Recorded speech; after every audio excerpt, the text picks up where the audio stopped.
Livro Palestras Íntimas, São Francisco de Sales. Palestra 15. Do próprio juízo. Sobre a ternura para consigo mesmo. Façamos em primeiro lugar o sinal da cruz. Depois diremos alguma coisa singela sobre as duas perguntas que me fizeram. Será pouco para dar tempo às nossas irmãs de me fazerem as perguntas que desejarem. Perguntam, em primeiro lugar, se o apego ao próprio juízo vai muito contra a perfeição. A isto respondo que a tendência a ter ou não ter opiniões próprias em si não é coisa nem boa nem má, mas sim muito natural. Cada qual forma as suas opiniões simplesmente, sem que isso nos impeça de alcançar a perfeição, uma vez posto à parte o apego e afeto às mesmas. Só o amor ao nosso próprio parecer é diametralmente contrário à perfeição. Isto mesmo tantas vezes vos tenho dito. É o amor do nosso próprio juízo e a estima que dele fazemos a causa de haver tão poucas pessoas perfeitas. Muitos há que, ora numa coisa, ora noutra, renunciam à sua própria vontade. Sucede isso não só na religião, mas até mesmo na corte. Nenhum cortesão recusará obedecer a uma ordem do príncipe, mas será raro concordar que a ordem seja bem dada. Dirá: farei o que me mandais e como mandais, mas... Ficam sempre com o mas, que quer dizer que sabem bem que de outra maneira seria melhor. Não se pode duvidar, minhas queridas filhas, disso ser muito contrário à perfeição, porque ordinariamente produz inquietações de espírito, caprichos, murmurações e, enfim, alimenta o amor da estima própria. Portanto, não devemos amar e estimar o nosso parecer e juízo. Algumas pessoas há, devo, entretanto, dizer-vos, obrigadas a formar a sua opinião. Tais são os superiores, como encarregados de dirigir os outros, bispos e todos os que governam. Quanto aos mais, não, a não ser que a obediência lhe ordene, porque de outro modo perderiam o tempo que devem empregar em permanecer mais unidos fielmente a Deus. Da mesma maneira, seriam esses tidos por pouco atentos à sua perfeição e ocupados inutilmente se quisessem gastar tempo em ponderar o seu próprio juízo. Como também teriam de ser julgados incapazes dos seus cargos os superiores que não tivessem parecer próprio, nem chegassem nunca a tomar qualquer resolução sobre as coisas que se lhes propõem e não quisessem fazer considerações para apoiar a sua opinião. E, na verdade, não seria pouco inconveniente vê-los sempre resolutos nos seus juízos, posto que nisto não devam comprazer-se, nem ter-lhes afeto, por ser contrário à sua perfeição.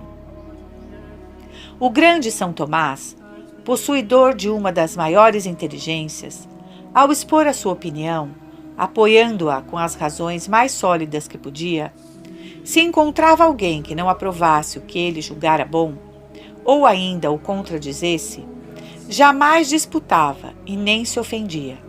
Aceitava-o de bom grado. Com isso mostrava não ter afeto ao seu próprio parecer, ainda que tivesse convicção do que tinha exposto, quer o aprovassem ou não. Além do seu dever cumprido, nada mais queria saber. Os apóstolos não estavam presos ao próprio parecer, até mesmo no negócio tão importante das coisas do governo da igreja. Resolvido e determinado o que havia a fazer, não se ofendiam se alguém se lhes opunha ou alguns recusavam aceitar o seu modo de ver, posto que bom e fundado em razão. Quando bem certos, não deixavam o seu parecer, mas não o impunham com disputas e argumentos. Se a cada objeção aos superiores quisessem mudar de parecer, seriam tidos por levianos e imprudentes no governo. E se os que não têm obrigação de mandar quisessem aferrar-se ao próprio juízo, defendê-lo e fazê-lo aceitar pelos outros, seriam tidos por carro-turras. Não há dúvida que o amor do próprio juízo degenera em teimosia se não é fielmente mortificado e reprimido. Até mesmo entre os apóstolos vemos disto exemplo. Causa admiração ter nosso Senhor permitido que muitos fatos apostólicos e verdadeiramente dignos de serem escritos ficassem ocultos em profundo silêncio e se escrevessem aquela imperfeição do grande São Paulo e de São Barnabé. Sem dúvida, foi uma providência especial de nosso Senhor, querendo-o assim para nosso particular ensinamento. Iam ambos os dois pregar o Evangelho e levavam consigo um jovem chamado João Marcos, parente de São Barnabé. Estes dois grandes apóstolos acabaram por discutir se o haviam ou não de levar. Foram contrários os pareceres e, sem poderem chegar a acordo, separaram-se um do outro. Dizei-me então agora se nos devemos perturbar vendo algum defeito em nós, quando os próprios apóstolos os tinham? Aferraram-se à sua opinião até a teimosia, pretendendo sustentá-la como boa. Há, na verdade, pessoas de grande inteligência e muito boas, mas de tal modo aferradas à sua opinião e tão persuadidas de estarem na verdade, que de forma nenhuma a querem deixar. É preciso então muita cautela em não lhes perguntar de repente o seu parecer. Não seja o caso de darem sem bem considerar, porque é impossível depois fazer-lhes conhecer e confessar o contrário. De tal modo se vão embrenhando à procura de razões para defender o que uma vez disseram, que não há já meio de os fazer desdizer-se, a não ser que sejam inclinados a uma maior perfeição. Outros há igualmente de grande inteligência e capacidade, sem estarem sujeitos a esta imperfeição, deixando facilmente o seu parecer. Não obstante este ser muito bom, não insistem em defendê-lo ao oporem-lhe alguma dificuldade ou parecer contrário ao deles, como dissemos do grande São Tomás. Por aqui se vê como é natural ter cada qual a sua opinião. Mais aferradas são ao seu parecer, ordinariamente, as pessoas melancólicas do que as joviais e alegres. Facilmente essas se deixam levar a crer o que lhes dizem. A grande Santa Paula sustentava, com uma espécie de teimosia, o seu parecer sobre a prática das grandes austeridades, em vez de sujeitar-se a abster-se delas. Muitos outros santos julgaram da mesma maneira ser preciso macerar desmesuradamente o corpo para agradar a Deus, recusando-se por isso a obedecer ao médico e a fazer o que era necessário para a conservação do corpo caduco e mortal. Mesmo sendo isso uma imperfeição, nem assim deixaram de ser grandes santos e muito agradáveis a Deus.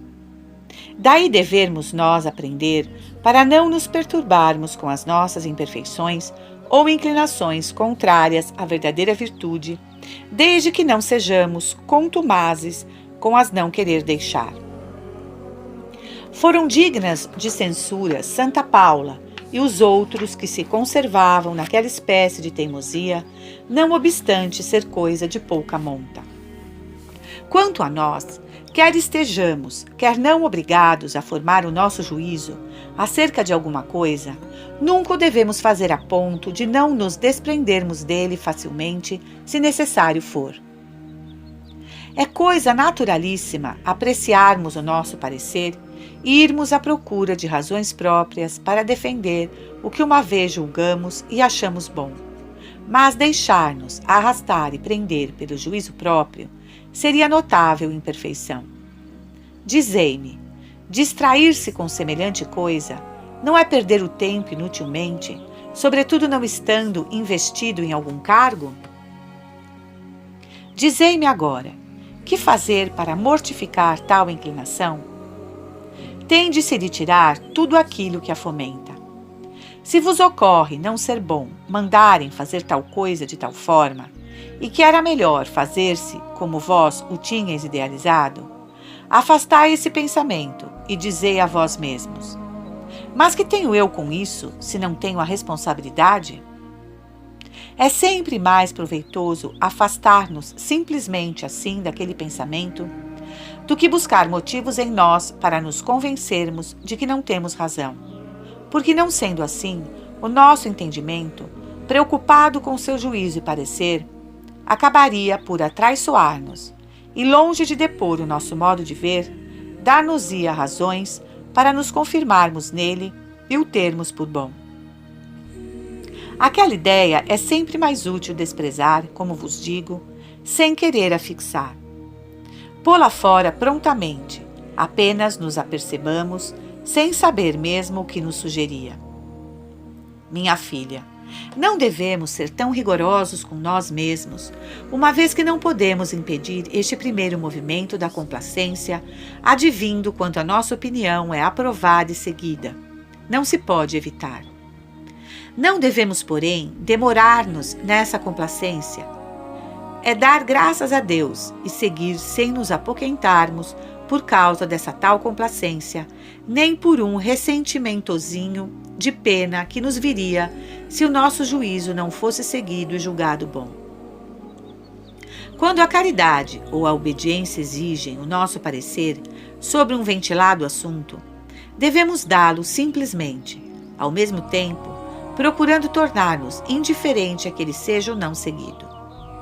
Será até preciso, alguma vez, dar a nossa opinião sobre os pareceres dos outros e apresentar as razões em que apoiamos o nosso. Devemos fazê-lo modesta e humildemente, sem desprezar as opiniões alheias, nem discutir para fazer prevalecer a nossa. Quando já está determinado o que se há de fazer, e, portanto, já não há que tomar resolução, dizeis se não será alimentar essa imperfeição o procurar falar no assunto com as quem foram do nosso parecer? Minha filha, quem duvida de tal coisa? Claro está que era alimentar e manter a nossa inclinação, e, por consequência, cometer uma imperfeição. Porque é este o verdadeiro sinal de não nos termos acomodado ao parecer dos outros e continuarmos a preferir o nosso. Portanto, uma vez determinado o assunto proposto, não há que falar nem pensar mais nele, a não ser tratando-se de uma coisa notavelmente má. Neste caso, se pudesse ainda achar qualquer meio de lhe evitar a execução, ou remediá-la se já foi executada, dever-se-ia fazê-lo com a maior caridade possível e também com a maior prudência, para não perturbar ninguém, nem desprezar o que os outros tiveram por bom. Como já disse, embora por palavras diferentes, nenhum remédio existe para isso, senão não fazer caso do que nos vem à mente e aplicar-nos a alguma coisa melhor. Pois se nos deixamos ir, dando atenção a todos os pareceres que o juízo próprio nos há de sugerir tantas vezes, em diferentes conjunturas, não resultará daí uma distração contínua, obstáculo a coisas mais úteis e próprias da nossa perfeição, que nos incapacitará e fará inábeis para a santa oração? É que se dermos ao nosso espírito a liberdade de se entreter a considerar com tais enharias, nela se embrenhará cada vez mais, dando origem a pensamentos sobre pensamentos, pareceres sobre pareceres, razões sobre razões, que muitíssimo nos hão de importunar na oração. Com efeito, não sendo a oração senão uma total aplicação a Deus no nosso espírito, com todas as suas faculdades, se deixa correr atrás de coisas inúteis, menos capaz e apto se torna para a consideração dos mistérios que quer meditar. A propósito da primeira pergunta, era isso que tinha para vos dizer. Por ela ficamos a saber que não é contrário à perfeição o ter cada um as suas opiniões, mas sim o ter-lhe apego e estima. Se as não estimamos, não lhes teremos amor. E se a não amamos, não se nos dará muito de que as aprovem ou não. Nem chegaremos à leviandade de dizer: os outros que julguem como quiserem, mas eu... Sabeis o que quer dizer este mas eu? Eu não me conformo, mas fico firme na minha resolução e no meu parecer. Como já disse muitas vezes, é isso a última coisa que deixamos, o nosso juízo próprio. E, entretanto, é uma das coisas que mais precisamos deixar e renunciar para adquirir a verdadeira perfeição. De outra maneira, não obteremos a humildade que não nos deixa e nos proíbe termos a estima de nós mesmos e das nossas coisas. E se não temos uma grande estima pela prática desta virtude, havemos de nos julgar sempre melhores do que somos e que os outros ficam a perder de vista. E sobre este assunto, basta. Se não perguntais mais nada, vamos à segunda pergunta, que é se a complacência que sentimos para com nós mesmos nos é grande impedimento no caminho da perfeição. Para o compreender melhor, devo lembrar-vos que temos em nós dois amores, como muito bem sabeis: amor efetivo e amor afetivo. Isto tanto para com Deus como ao próximo e a nós mesmos. Não falaremos do amor de Deus, mas somente do amor ao próximo, e voltaremos em seguida ao amor de nós próprios. Para bem fazer compreender a diferença destes dois amores, costumam servir-se os teólogos da comparação de um pai que tem dois filhos. Um criança ainda pequenina e encantadora, outro homem já feito, valente e generoso soldado, ou que tenha qualquer outra posição social, como se queira. O pai ama intensamente esses dois filhos, mas com um amor diferente, porque ao pequenino ama-o com um amor extremamente terno e afetivo. Ora, vede, peço-vos, que é que o pai lhe não consente quando tem o pequeno consigo? Permite-lhe que lhe brinque com a barba e o beija, e tem o colo e nos braços com uma meiguice sem par, tanto para o filho como para si. Se o pequeno foi picado por uma abelha, não se cansa de lhe sopar o sítio da dor até ela acalmar. Pode o filho mais velho ser picado por 100 de abelhas, que nem por isso o pai daria um passo, apesar de lhe querer muitíssimo, com um amor firme e extremo. Reparai na diferença destes dois amores. Apesar de toda a ternura que vistes no pai para com o pequenito, não deixa por isso de formar desde já a intenção de mais tarde o mandar para fora de casa e fazer o cavaleiro de Malta, ao passo que destina o mais velho para seu herdeiro e sucessor dos seus bens. Este é amado com amor efetivo, o outro, o pequeno, com amor afetivo. Um e outro são amados, mas de modo diferente. O amor que temos para conosco é assim também, afetivo e efetivo. O amor efetivo governa os grandes que ambicionam honras e riquezas e que procuram todos os bens que podem sem nunca se fartarem de os adquirir. Outros há que se amam mais com amor afetivo. São os que sentem grande complacência para consigo, que não cessam de se lastimar, acariciar, a mimar e conservar, e têm tanto medo de tudo que os pode prejudicar, que é um verdadeiro dó. Quando se sentem incomodados, ainda que o incômodo fosse na ponta de um dedo, dizem ser impossível haver sofrimento maior que o deles. Nem há médicos que cheguem para os tratar. Tomam remédios sobre remédios e, julgando assim conservar a saúde, arruinam-na e perdem-na de todo. As doenças dos outros nenhuma importância têm.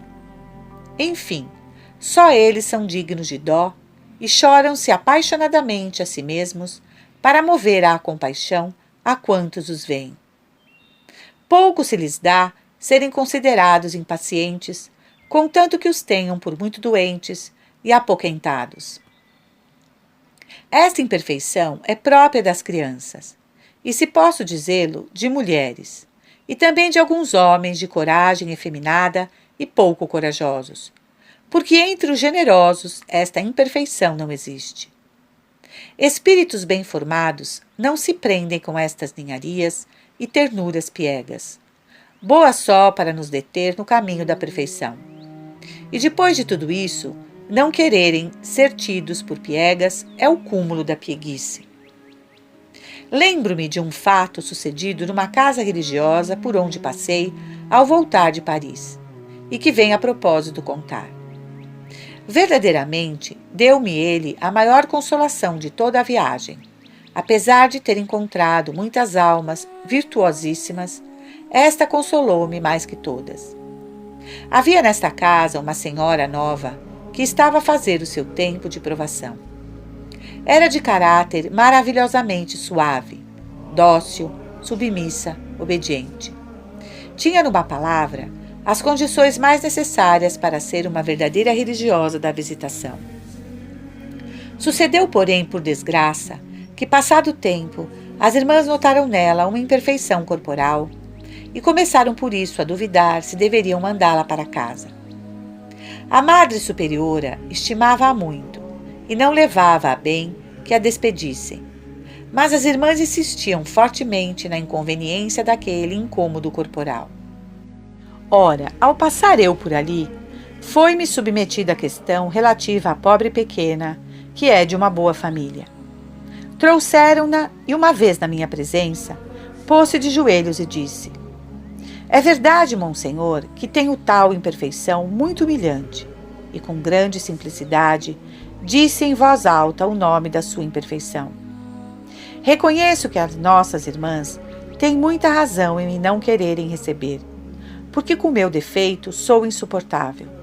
Mas peço-vos para me ser desfavorável, porque prometo que, se elas me receberem, exercendo assim a sua caridade para comigo, que hei de ter o maior cuidado em não as incomodar, submetendo-me da melhor vontade a trabalhar no jardim ou a ser empregada noutros ofícios quaisquer que eles sejam, que me conserve afastada da companhia delas para as não molestar. Sim, esta jovem estava longe de se tratar com ternura. Não pude conter-me, que não dissesse quanto do coração eu desejaria ter o mesmo defeito natural e a coragem para o declarar diante de toda a gente, com a mesma simplicidade com que ela declarou diante de mim. Não se importava que a estimassem menos, como tantas outras. Não era piegas consigo. Não fazia considerações vãs e inúteis como aquelas. Que dirá a superiora se lhe digo isto ou aquilo? Se lhe peço algum alívio, há de dizer ou pensar que eu sou muito niquenta. Se é verdade que o sois, por que não haveis de querer que ela o pense? Mas quando eu lhe exponho o que preciso, faz uma tal cara que parece não gostar que lhe o digo. Bem pode ser que a superiora, tendo tantas coisas em que pensar, não tenha sempre a atenção de sorrir e falar-vos muito amavelmente quando lhes expondes o vosso incômodo. E é isto que vos molesta, e que, como dizeis, vos tira a confiança para ir dizer o que padeceis. Santo Deus, minhas queridas filhas, isso são criancices. Devemos proceder com simplicidade. Se a superiora ou a mestra vos não acolherem uma, ou mesmo muitas vezes como desejaríeis, não deveis indispor-vos por isso, nem julgar que hão de fazer sempre a mesma coisa. Não, nosso Senhor há de movê-las com seu espírito de suavidade para as tornar mais amáveis a primeira vez que lá voltardes. Também não devemos ser tão piegas que queiramos sempre dizer todos os nossos incômodos, se não são de importância. Uma dorzinha de cabeça ou de dentes, que talvez passe depressa, se a quereis sofrer por amor de Deus, que necessidade há de a ir dizer? Para terem dó de vós? Não o direis à superiora ou a quem vos possa mandar tomar algum remédio, mas sim mais facilmente a outras, porque segundo vós quereis sofrer por amor de Deus. Minha querida filha, se o quisesseis sofrer por amor de Deus, como julgais, não iríeis dizer a outra que, como muito bem sabeis, se julgará obrigada a ir manifestar o vosso incômodo à superiora, e assim obtereis por estes rodeios o alívio que, lhana e simplesmente, teríeis feito melhor pedir a quem podia dar-vos licença de o tomar. Sabeis muito bem que essa irmã a quem dizeis que vos dói a cabeça, não tem autoridade para vos mandar deitar. E assim, ainda que sem nisso pensardes expressamente, o verdadeiro fim, a intenção que vos moveu, foi fazer que a irmã tivesse dó de vós, o que é muito bom para o amor próprio. Se forem as irmãs a perguntar-vos como estáis, não há mal nenhum em lhe responder, contanto que o façais com simplicidade, sem exagerar, nem vos lamentardes. Mas fora disso, não o deveis dizer senão a superiora ou a mestra.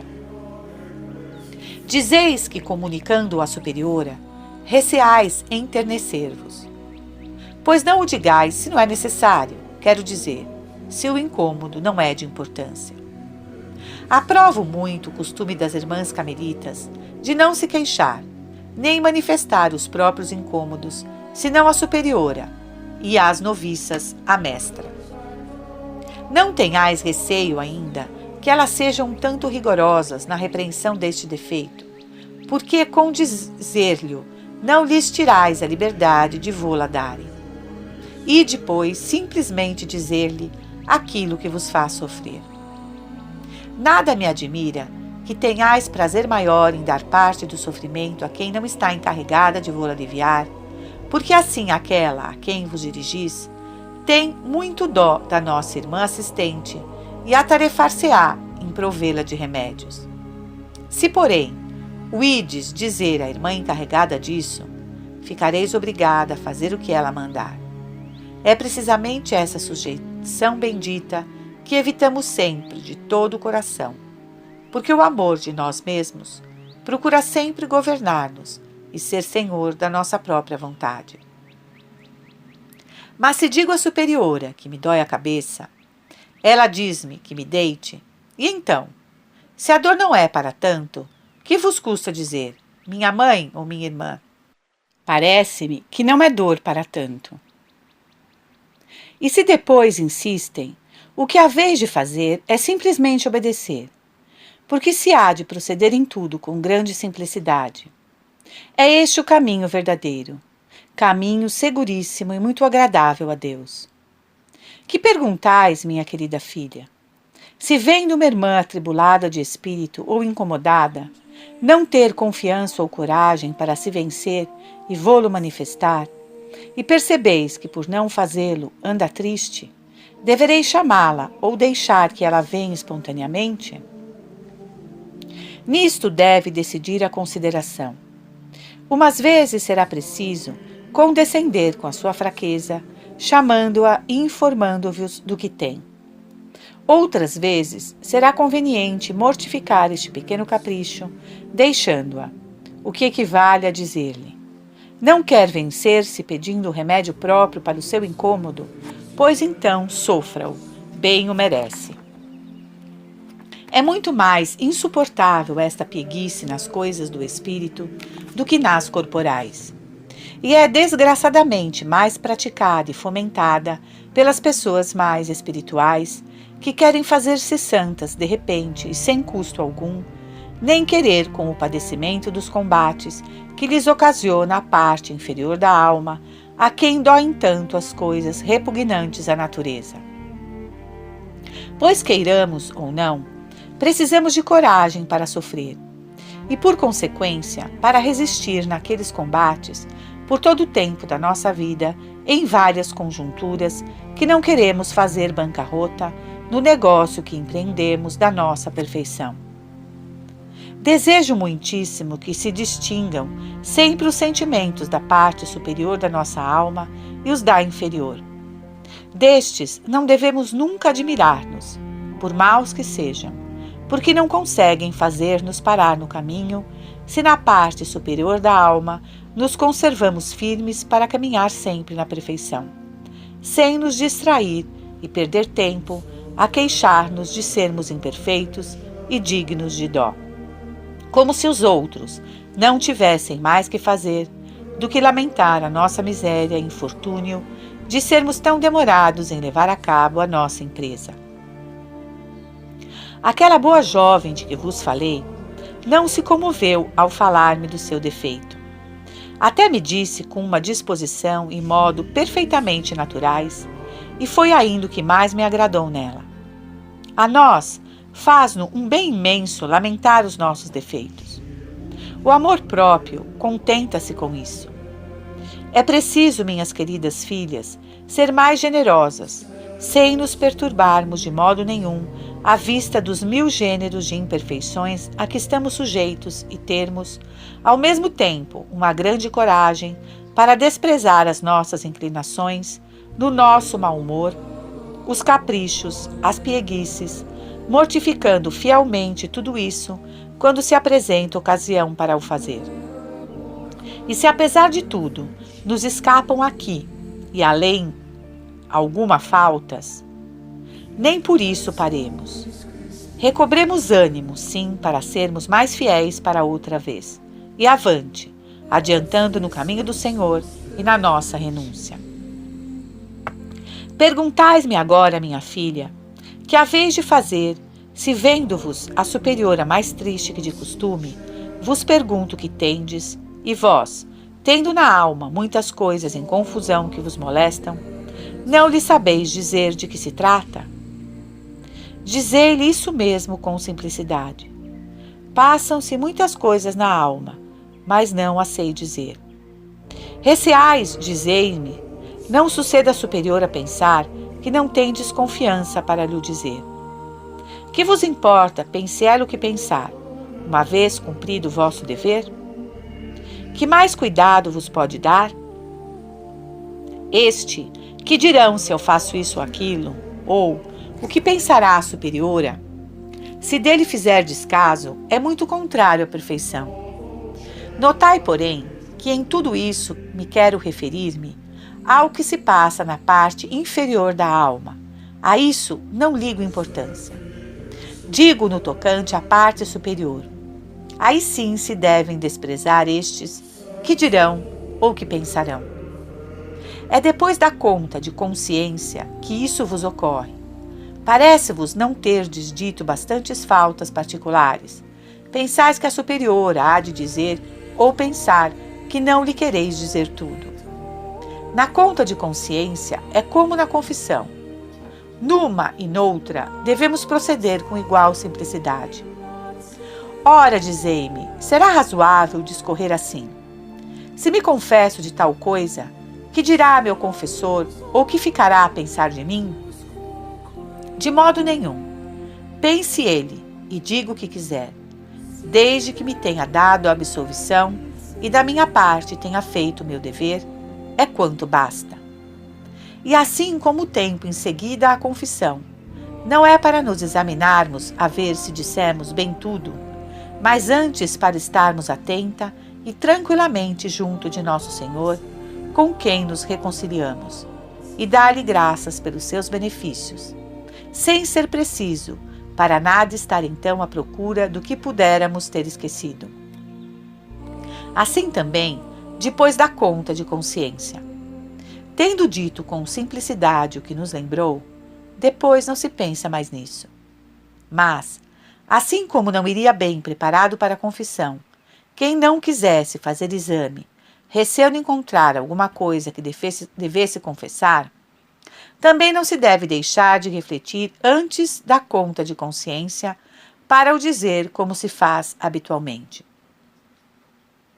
E não devemos ser tão liquentos em tudo querer dizer, nem recorrer aos superiores com a menor dor que sintamos e que talvez haja de passar um quarto de hora depois. Devemos aprender a sofrer generosamente essas pequenas coisas irremediáveis, ordinariamente fruto da nossa natureza imperfeita. Como são a inconstância da disposição, de vontade, de desejos, que agora produzem uma certa tristeza, logo grande desejo de falar e depois, de repente, uma grande repugnância a toda conversa e outras coisas semelhantes. A tudo isto estamos e estaremos sujeitos enquanto vivermos nesta vida caduca e passageira.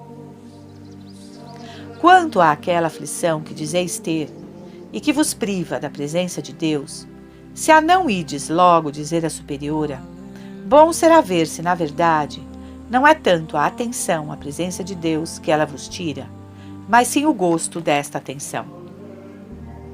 Se é só isso, e tendes, como dizeis, vontade e coragem de o sofrer sem procurar alívio, digo-vos que fareis muito bem.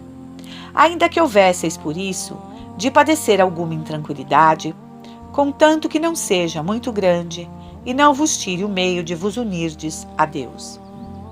Caso contrário, deveríeis ir logo dizê-lo à superiora, não para vos consolardes, mas para adiantar na presença de Deus, não havendo também grande mal em fazê-lo para a vossa consolação. É verdadeiramente custoso quando a superiora diz: fazei o que quiserdes, ao pedirem-lhe para lhe falar. Se deixa isso à vossa escolha, deveis considerar se é melhor fazê-lo ou não. Depois, resolver-vos, pois não se deve perder tempo. Dizeis, minha querida filha, se as irmãs tiverem uma superiora tão pouco amável, que as não recebe com brandura ao irem ter com ela, ao precisarem falar-lhe ou pedir alguma licença, e aquele modo de as receber lhes tira a confiança, não poderiam, neste caso, dirigir-se a outra que, na sua ausência, a substitui, sob pretexto de não importunar tanto a superiora, e, além disso, para obter a licença que talvez ela lhes não desse? Oh, isso não, certamente. Minha querida irmã, tal não se deve fazer, só no caso de a superiora estar tão ocupada, incomodando-se muito se lhe fossem falar. Eu sei bem que, não estando com a comunidade, não se deve ir procurá-la para lhe pedir licença de sair. Não será grande pieguice não querer dirigir-se à superiora, por esta ser pouco amável? Se continuasse a não receber as irmãs que vão ter com ela com simplicidade, confesso que faz mal e é muito imperfeita. Mas nem assim as irmãs devem deixar de cumprir o seu dever simplesmente, dirigindo-se à superiora como a sua mãe, com uma confiança muito filial.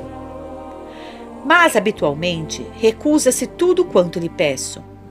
Deixa-o.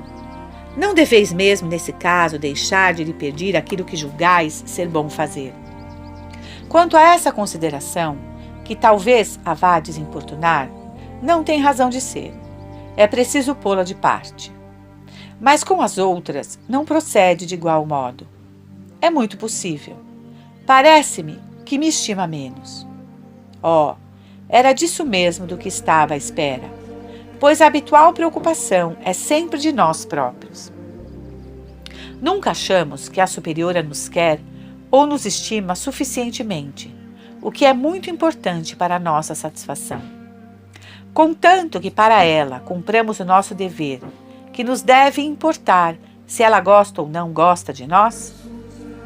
Mas, minha querida filha, não digo que se deva dizer que nos é indiferente a superiora não gostar de nós, por desprezo dela, mas sim por nos contrariarmos a nós mesmos e tendo intenção de nos despojarmos desse afeto vão que temos de ser amados. Como nos queremos mortificar se não aproveitamos as ocasiões para isso, se nos deparam? Minhas queridas filhas, se queremos que a vítima seja agradável a Deus, é preciso tirar-lhe a pele. Na antiga lei, Deus não queria que se lhe oferecesse o holocausto sem que primeiro fosse esfolado.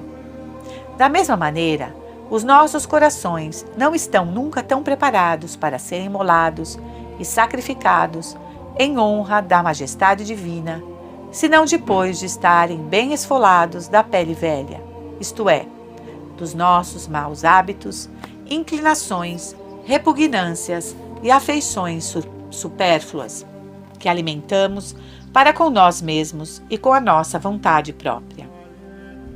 Está muito bem, mas sinto uma repugnância tão grande em ir falar agora à superiora, pela convicção que tenho de que me vai tratar mal. Isso mesmo é que convém. Um ato de vencimento próprio, feito com grande repugnância, é sumamente proveitoso para nos fazer adiantar muito na perfeição. Seria muitíssimo agradável poder conseguir-se ter a superiora, sempre mel nos lábios, para destilar suavidade e doçura no coração das que lhe fossem falar, e isto sempre. Mas o que ela me diz não me consola nada, agora que tenho o coração árido. E isso talvez aconteça por não me falar com tanta afabilidade como eu queria. Oh, sem dúvida que é por isso mesmo. Mas que fazer? Rir-nos de todas essas coisas, como de criancices. Temos consolação? Bendigamos a Deus. Não a temos? Bendigamo-lo da mesma maneira. E não nos admiremos desses pequenos caprichos. Mas se as irmãs não devem perder a confiança de se dirigirem à superiora, ainda que nisso tenham repugnância, da mesma maneira também a superiora não se deve abster de lhes mandar ou ordenar uma coisa por aquelas lhe mostrarem repugnância em fazer. Só no caso em que, percebendo uma grande e forte aversão em alguma, achasse bom deixar passar algum tempo até a exercitar na mortificação, porque nem sempre se deve ser muito rigoroso. Santo Deus! Que felizes seriam as irmãs se tivessem uma superiora que as não amasse. Mas isso não pode ser, pois a superiora ama sempre as irmãs, com esse amor efetivo de que falamos, procurando-lhes todo o bem que pode no desempenho de seu cargo, como lhe compete. Ao amor afetivo, terno e meigo, que nós tanto desejamos, é que eu me refiro.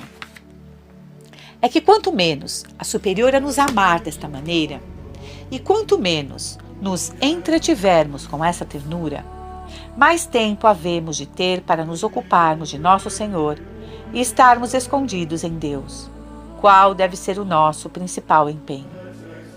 Quem não vê que é por ciúmes que vos desgostais por aquela irmã estar tão próximo da superiora, dando-lhe a conhecer com tanto carinho o seu afeto?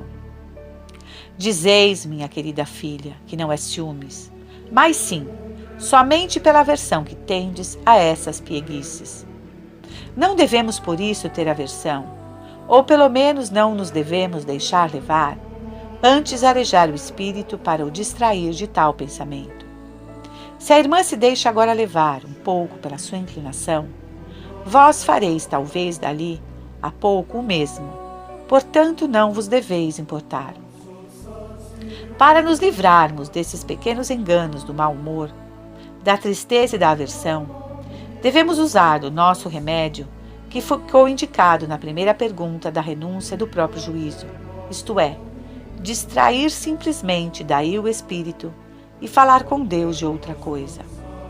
Porque assim como o amor do próprio juízo, quando se trata de coisas de fé, nos faz cair na heresia e nos torna desgraçados, como aconteceu aos anjos, tendo se apegado demasiado à opinião que tinham de virem a ser alguma coisa mais do que realmente eram, se tornaram, pela sua obstinação em sustentar e preferir a sua opinião, de anjos gloriosos em demônios, eternamente condenados e eternamente ligados ao mal, de modo que jamais deles se poderão desprender.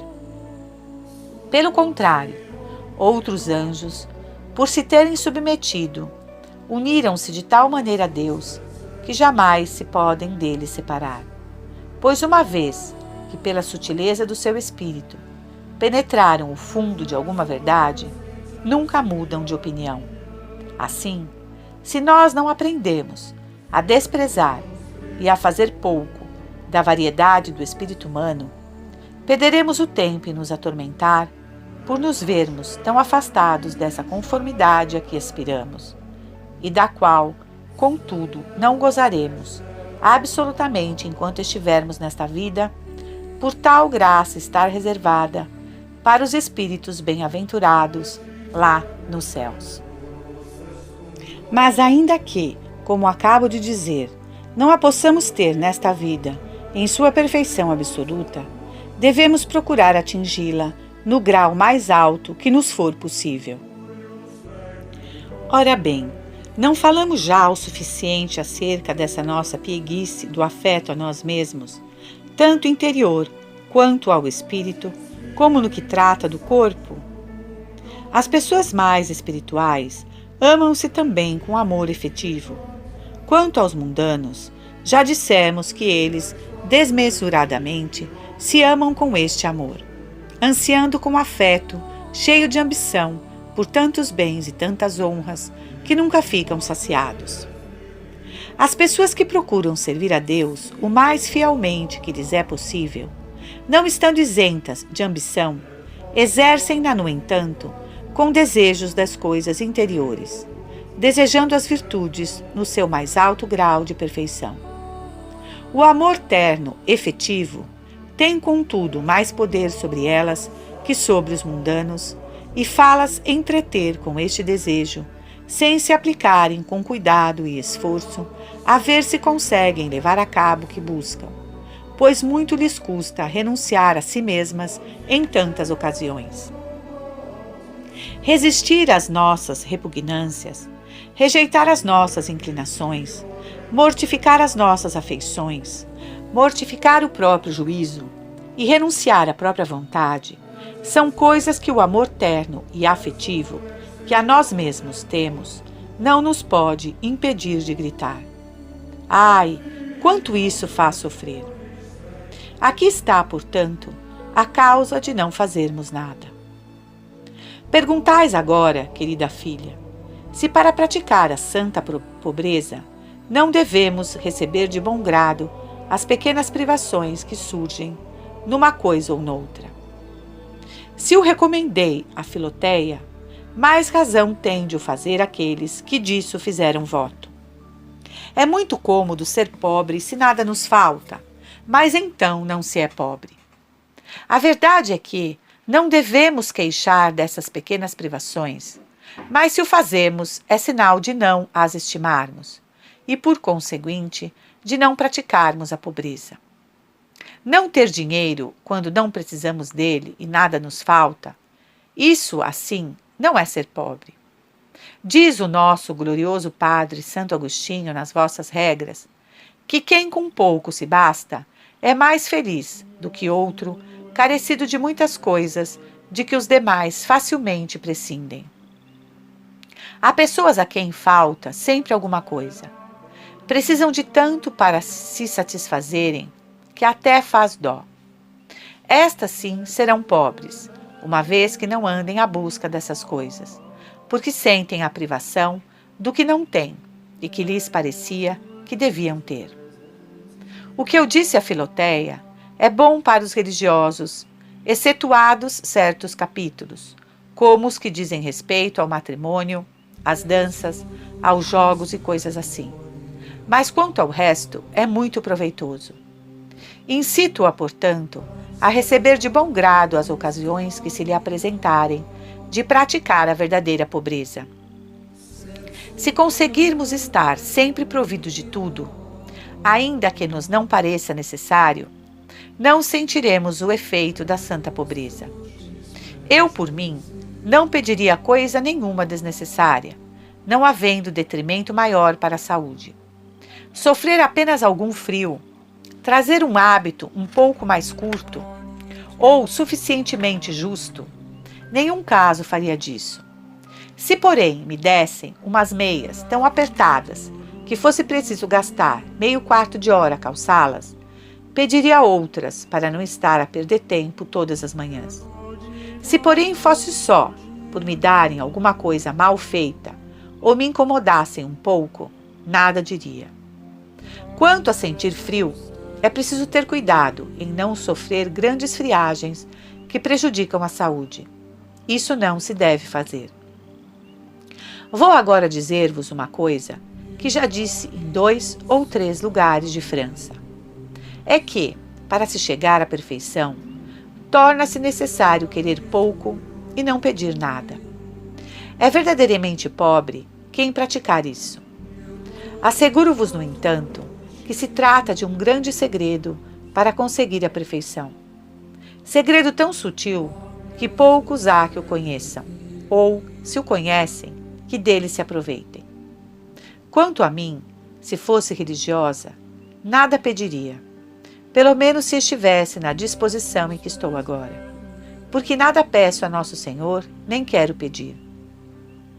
Há quem peça cruzes, não lhes parecendo nunca que Nosso Senhor lhes dará tantas quantas satisfaçam o seu fervor. Eu não peço nenhuma. Desejo apenas estar pronto para levar, com a maior paciência e humildade possíveis, aquelas que a sua bondade aprouver enviar-me. O mesmo faria se estivesse na religião. Não pediria nada, a não ser por doença, pois os doentes devem pedir com confiança aquilo de que precisam.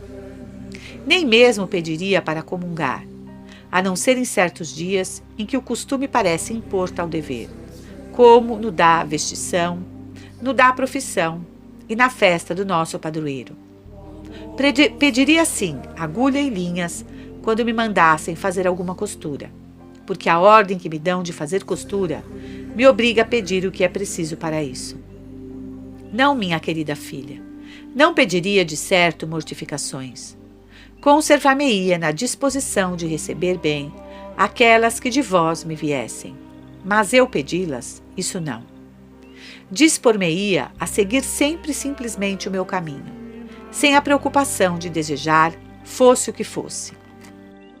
Fazeis bem em pedir para amassar o pão, uma vez que vos sentis com força bastante para o fazer, ou, no vosso caso, falo-ia de boa vontade quando me mandassem.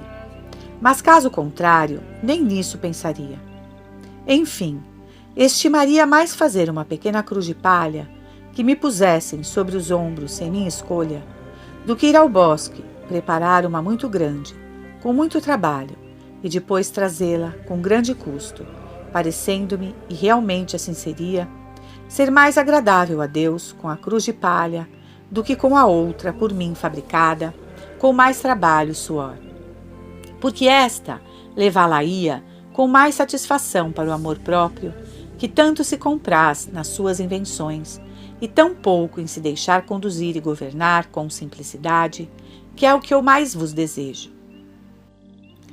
Façamos com toda a simplicidade tudo o que nos está mandado, quer pelas regras, quer pelas constituições, ou ainda pelos nossos superiores. Fiquemos depois descansados, quanto ao mais, conservando-nos tão unidos a Deus quanto nos for possível. Perguntais, minha querida filha, dizendo eu que nos devemos mortificar sempre, se deveis habitualmente abster-vos de comer de tal ou qual prato de que gostais muito.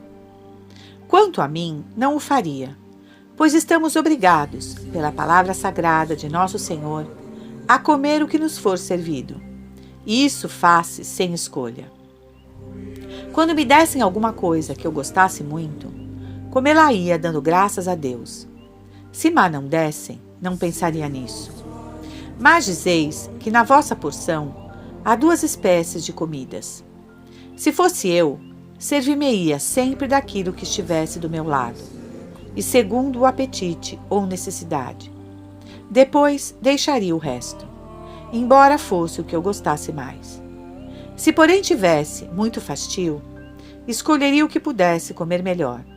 Não sendo assim, comeria o que me apresentassem sem escolher, e na mesma ordem em que me fosse apresentado. Ao falar da pobreza, disse eu que faz bem experimentar a privação de algumas pequenas coisas, embora necessárias, sem nos queixar nem desejar, e ainda menos pedir o que nos falta. Aquelas que o não quiserem fazer, podem pedir aquilo que precisarem. Isto está permitido nas regras, e não é contra a pobreza, como dizeis, mas também não é conforme a ela, nem tão perfeito. Pedindo as vossas comodidades, não fazeis mal, contanto que não vos torneis demasiado solícitas em as procurar. Conservando-vos sempre nas regras da observância, não perdemos, assim, as ocasiões de praticar virtudes que são muito próprias do nosso estado. Não, minha querida irmã, A caridade não requer que as irmãs estejam atentas para verem ou notarem se há falta alguma coisa, alguma dentre elas enquanto não tem esse encargo.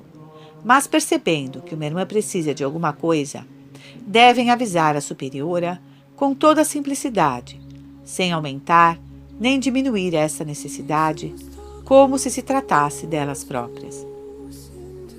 Perguntai se é falta a observância, e se fazeis mal ao escolher um guardanapo mais fino para a superiora, e não lhe dar o que nos vem à mão, sem escolha, como se faz às outras irmãs.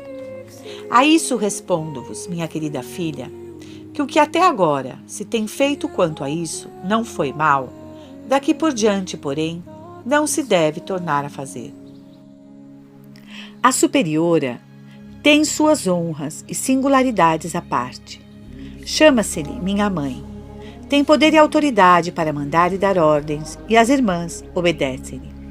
Fora disto, não deve ter particularidades, como está dito nas Constituições, a não ser quando delas precisar, como as outras irmãs.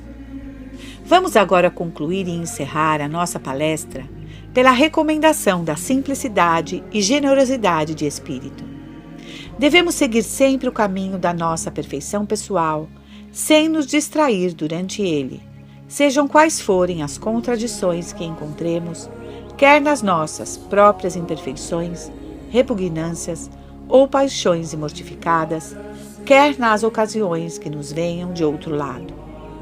Venham essas coisas de onde vierem, não nos cansemos de sofrer por nosso Senhor, a quem sejam dadas eternamente ações de graças, glória e louvor por todos os séculos dos séculos. Amém.